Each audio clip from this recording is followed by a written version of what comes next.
அது மாத்திரமல்ல, திக்கற்ற பிள்ளைகளும் விதவைகளும் படுகிற உபத்திரவத்தில் அவர்களை விசாரிப்பது தேவனுக்கு முன்பாய் சுத்தமான பக்தி.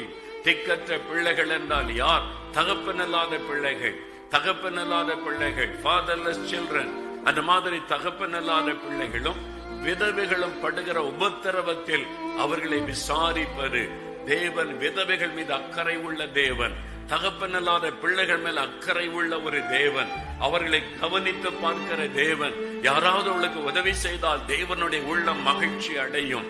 ஒரு விதவைக்கு உதவி செய்து விட்டால் உங்களை பார்த்து ஆண்டவருடைய உள்ளம் மகிழ்ச்சி அடையும். தகப்பனில்லாத ஒரு பிள்ளைக்கு நீங்க உதவி செய்து விட்டால் ஆண்டவருடைய உள்ளம் மகிழ்ச்சி அடையும். என்னால் அவர் விதவைகளின் தேவன், அவர் விதவைகளுக்காக பரிதபிக்கிற தேவன், தகப்பனில்லாத பிள்ளைகளுக்காக பரிதபிக்கிற ஒரு தேவன். அவளை விசாரிப்பது சுத்தமான பக்தி.